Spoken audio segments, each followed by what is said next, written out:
Welcome to Extreme Exposing, where we go to the extreme on exposing corruption in Orleans County, New York. My page here is named Raymond Garcia, which is my middle name, Raymond, and my father's last name, Garcia. I used this as my pen name when I created this page. I'd like to draw your attention to the photos on this page. And if you come down here and click on photos, um, you can review all of the documents I talk about in these videos, which highlight the facts, that include local government corruption to such a degree that it involves everybody in the local Orleans County government, because they're all in the know and they know exactly what's going on because I file complaints, make videos, do protests, I write letters, FOIL information, and take my cases to court, to trial. There will be no plea deals in any of my cases. I will not plead guilty to anything. Pretty much because I know I'm in the right, and taking these cases to court, to trial, opens up the local courts to seeing how they really operate, seeing how the judges rule, seeing if the judges sustain an objection or overrule an objection, or have any honor at all in the court system, on the police force, in the legislature. Pretty much everywhere in Orleans County, there's corruption because everybody turns a blind eye to that corruption. There's so many different topics of corruption to talk about in this local government that I just want to draw your attention to these documents so that when I make these videos, you can know where to look for documents that could be pertinent to you in your case. It is a fact that Anthony Bruce is operating in Orleans County illegally and unlawfully and without the court's permission. So if Anthony Bruce handled your case, I'd like to know about it.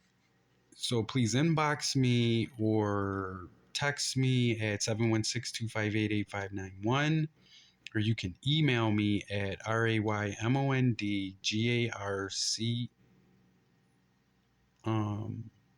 No, that's strike that. That email address is raymondortiz797 at gmail.com. If you have any documents or need anything, or want a PDF file, it's like everything stops working. Well, my wireless mouse just went out.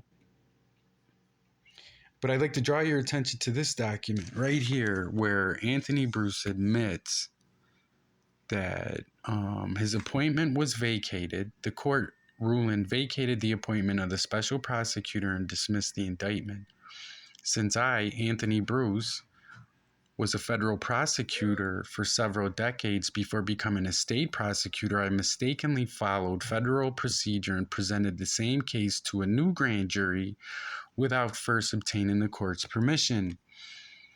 And, that's a bunch of crap. That's a bunch of crap because this document is signed by Anthony Bruce. But that's a bunch of crap because it's a fact that the judge instructed Bruce on how to proceed. February the 9th, 2023, in Orleans County Court.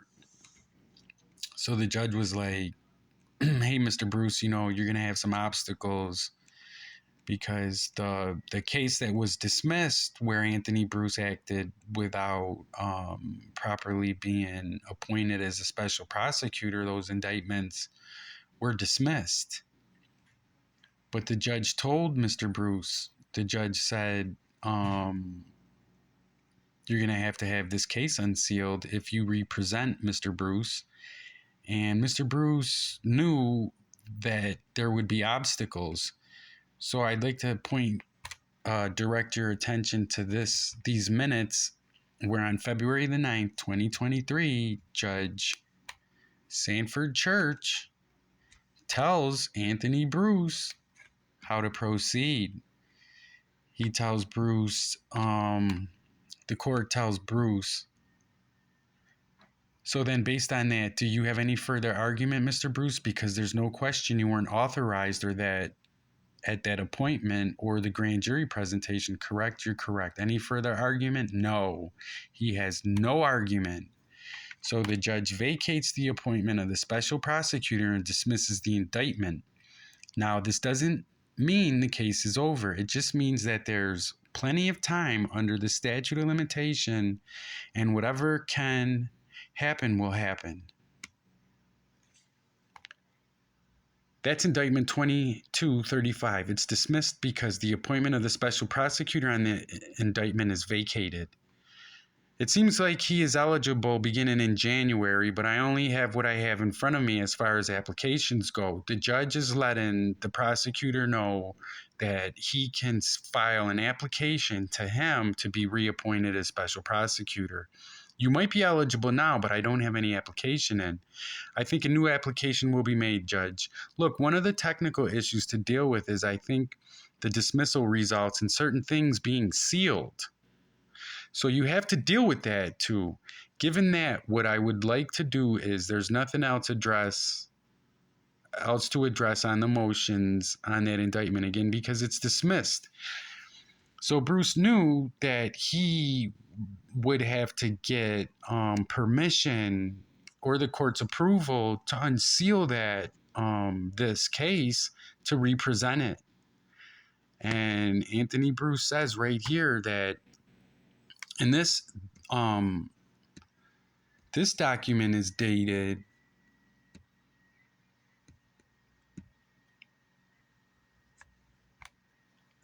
there's no date there. This document is dated August the 15th, 2023. So August comes after February. So in February, the judge instructs Bruce how to proceed. If he wants to represent this case, he has to submit an application for reappointment and have this case unsealed to represent it. That was on February the 9th. So let me just take another look at that document I just showed you, February. So the judge instructs Bruce on February the 9th, 2023, and then Bruce takes it upon himself to represent the case without unsealing it or without the court's permission. So the court's ruling vacated the appointment of the special prosecutor and dismissed the indictment. Since I was a federal prosecutor, he was an assistant U.S. attorney and a professor at the University of Buffalo Law School. The special prosecutor dismissed the indictment. So I was a federal prosecutor for several decades before becoming a state special prosecutor. I mistakenly followed federal procedure and presented the same case to a grand jury without first obtaining the court's permission. So what do you think is going to happen to that indictment? It's going to be dismissed. It's going to be thrown out. And so is my appeal's going to be overturned, and the case is going to be thrown out because it is a fact that the special prosecutor lacked authority to prosecute this case under County Law 701 and County Law 701 subsection 200.15, which isn't in here, and it's okay. It's okay because the same judge who vacated Bruce's appointment is hearing this appeal. Now, there's a point I want to make here. If Anthony Bruce was disqualified as a prosecutor, right, how the heck did Anthony Bruce present the Teresa Carlack case to a grand jury and then only get a couple of traffic tickets with a no bill for an indictment? So Anthony Bruce, during the period he wasn't qualified, presents a case, I believe it's People versus Harding, to a grand jury. The grand jury no bills it. Now, there's a reason there's a special prosecutor handling this case, and it's because there was a conflict with District Attorney Joe Cardone. So, Mr. Cardone had some type of a relationship with the mom of the suspect being charged with homicide for hitting Teresa and killing her on Eagle Harbor Road. So, DA Cardone conflicts himself, and after conflicting himself, the case gets appointed to Anthony Bruce. And then Anthony Bruce takes the case where DA Cardone is conflicted and presents that case knowing that that suspect, Mr. Harding, that his mom used to have a relationship, had some type of relationship with Mr. Cardone. So Anthony Bruce is doing Mr. Cardone a favor by having a no bill returned in the Teresa Carlack matter. And here's my argument that brings credibility and evidence to that. If Anthony Bruce wasn't qualified and he prosecuted me, and my indictment during the period Bruce wasn't qualified gets vacated and thrown out, sealed, why? And then Bruce comes back and is reappointed. He's reappointed as a special prosecutor in Orleans County and in People versus Ortiz and in other cases in Orleans County. So then Bruce becomes requalified after February the 9th, 2023, and he represents People versus Ortiz to a grand jury, and I get indicted, which is why I'm fighting this case right now in court. So my question is, why wasn't Zach Hardin, why wasn't his indictment represented? Why wasn't it represented? And the traffic tickets that were a product of that grand jury proceeding ended up in the Gainestown court. So I understand through an attorney that that whole matter was disposed of. There was a ruling made in People versus Hardin, but it's not legal. Those traffic tickets are unlawful and defective on their face. So why wasn't the Zach Hardin case represented to a grand jury by any prosecutor in Orleans County? That was a homicide, and that little girl lost her life. It doesn't sit well with me at all. This has always been on the front burner, boiling in my mind. Anthony Bruce has, I guess the saying goes, a prosecutor can indict a ham sandwich, right? How rare is a no bill, especially in a homicide?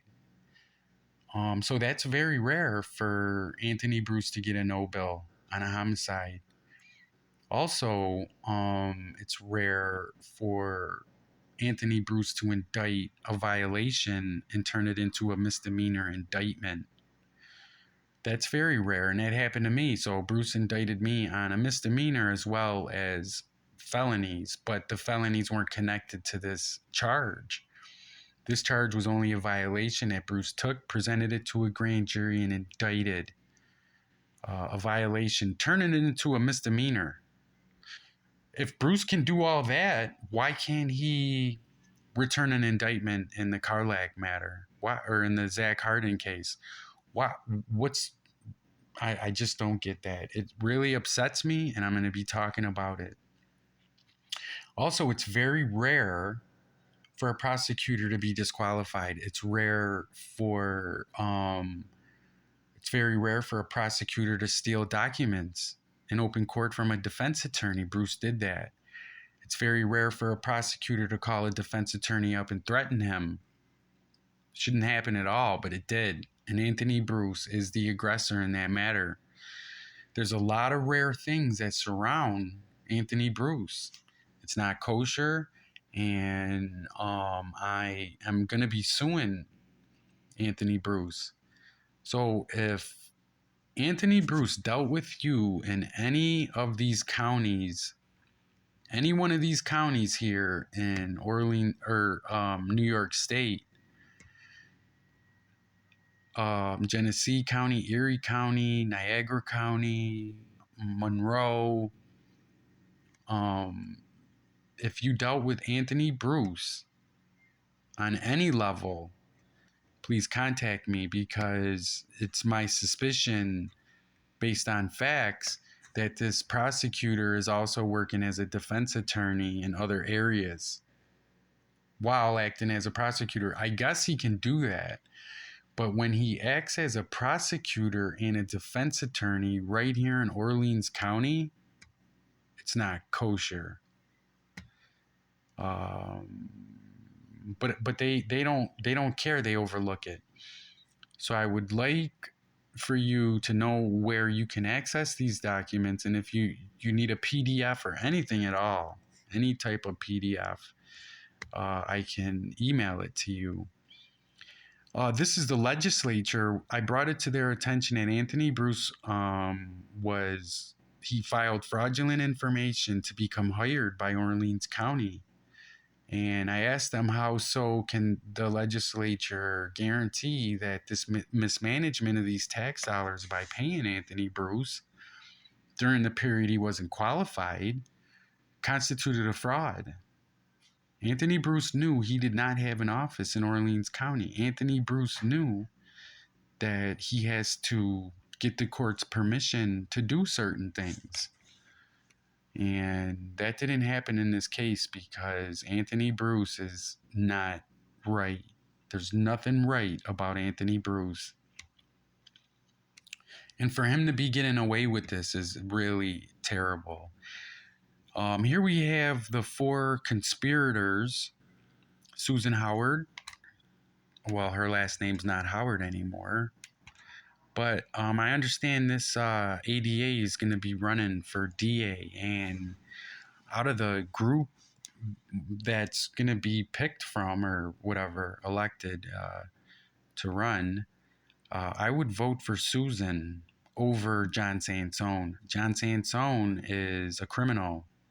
He lied. He falsely made a report to Dawn Kepler, and it cost Dawn Kepler her job. Fact. So I hope, really, I hope somebody in this local government challenges that. So I'm really looking forward to that challenge. Mr. Cardone has turned a blind eye to a lot of corruption in Orleans County, and he's leaving as DA. So we need a DA who has integrity and honor. Sheriff Bork here, he's been on board for decades and decades, and now he's the sheriff. Whatever happened to the top dog being held accountable for all the underdog's actions?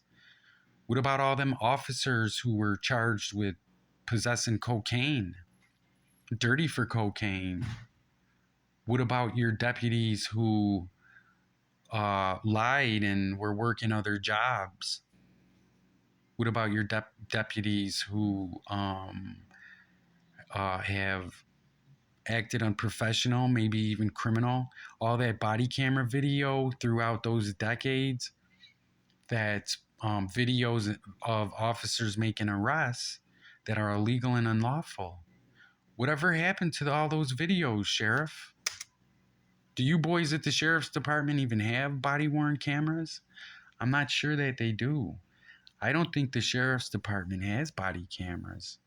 And I'm pushing for all law enforcement officers to have body cameras, and for that equipment that's funded by tax dollars and purchased with tax dollars needs to be stored on the police agency's webpage that controls and maintains that equipment and video and audio of that officer's interactions with people in the community that he records on that body cam. So if there's any video, it should be downloaded to a database, and the community and the public should have access to those videos. That would really, really put a stop to a lot of the police misconduct, because those videos, the public defender will get the defendant a better case, and then the audio and video after the disposition of the case, what happens to it? Does it nullify the fact that the officer falsely arrested this person, or acted unprofessional? Was there misconduct?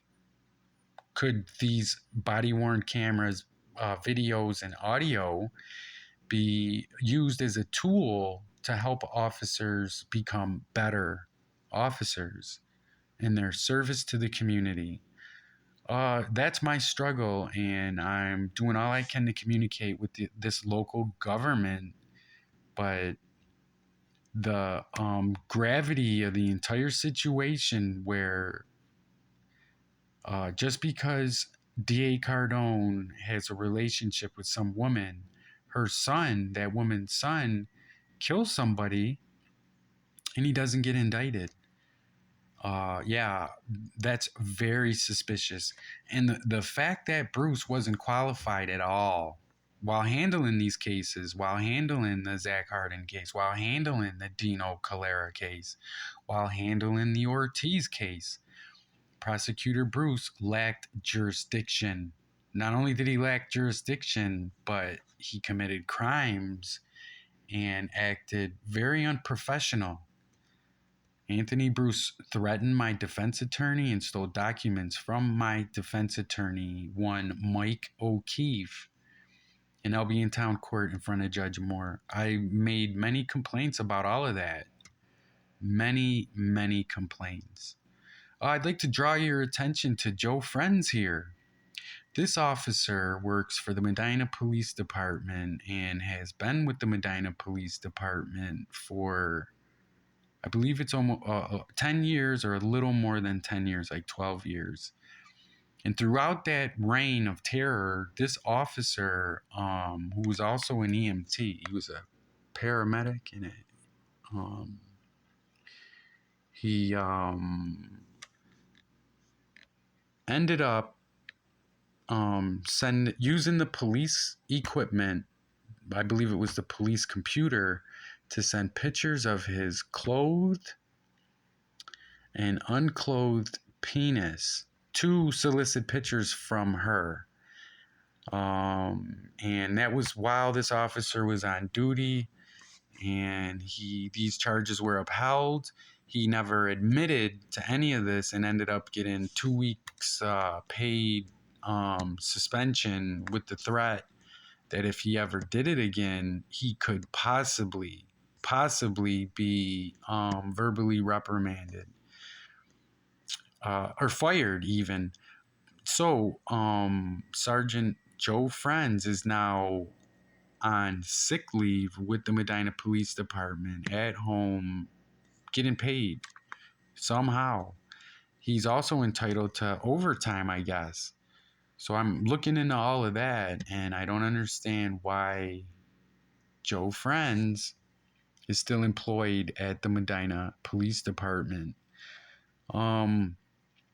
Please feel free to review these documents. Here's the great Judge Moore and Judge Fuller, who end up both of these judges recuse themselves from People versus Ortiz. But everything that this judge did in my case that went to trial concerning Walmart is being appealed. He found me guilty for going into Walmart, and I was surrounded by Orleans County Sheriff deputies and accused of creating a disturbance in Walmart. I told the officer, go look at the video. That security woman, Mrs. Clarissa B. Leimeister, is not being honest with you. So go review the video from today and you'll see no disturbance. She's lying. And the officer said, no, I'm not going to go look at that. You're going to leave right now or I'm going to arrest you. And I said, well, this crap has to stop. And I'm on my way out the door, but it didn't happen. I didn't create no disturbance. Come to find out, Alan Turner he's the dispatcher, got the call from Walmart security, Clarissa B. Leimeister, telling Alan Turner that she wanted me trespassed from Walmart. Well, this dispatcher takes it upon himself to advise the officer who he's dispatching that Kenny Ortiz is in Walmart acting belligerent. Yeah, so it goes from a simple request for an officer to trespass me to I'm in Walmart acting belligerent. So the call gets escalated and the officer shows up hostile. You know, he's and he does have the authority to make a violent arrest. So that was the call he got, and it turned out he lied.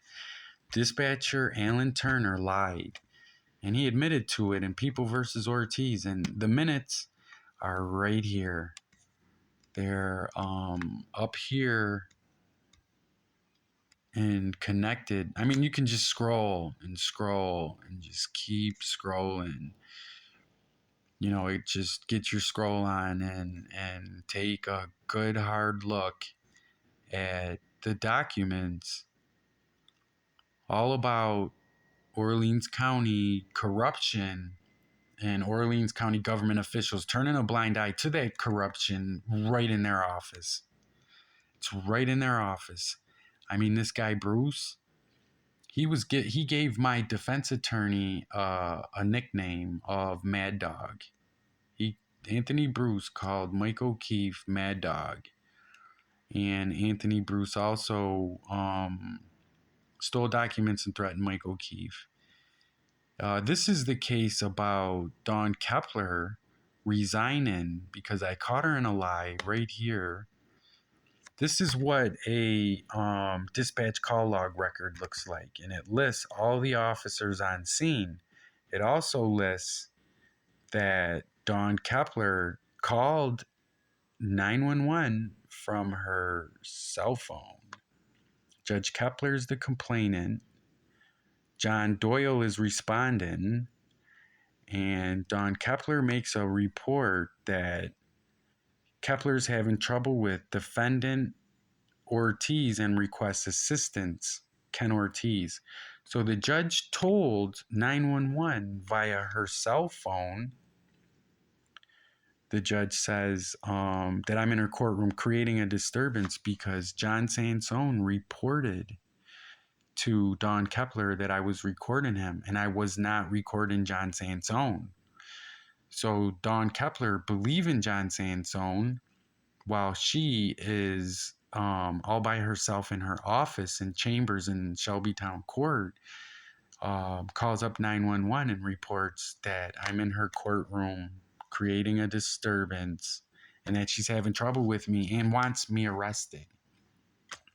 So I go on the record that same day and I asked the judge, I said, I would like to know if you called 911 on me tonight. And Dawn Kepler responded, I called 911 because there was a disturbance in the courtroom. I didn't know it was you. I was on a Zoom call, actually. So if you get your contact information, but I don't let her off. I don't let her off the hook. I take these minutes where she said she doesn't know it was me, and I take the dispatch call log record, which highlights her complaint to 911 that she's having trouble with defendant Ken Ortiz in her courtroom. I also included 2 other complaints about racist Facebook posts, and John Sansone really put Dawn Kepler in a terrible spot, reporting a false report to her. And if I would have been recording in the courtroom like John had hoped, I could have been charged with a federal offense. Recording a court proceeding where a witness was given testimony. That's always my fear. But I do believe John Sansone took a shot at having me charged with a real crime because the case before him that day in People versus Ortiz, John Sansone knew that that case was garbage, totally garbage. And he did his best to get me arrested. And it didn't work. It backfired. And it cost Dawn Kepler her job, her 3 jobs.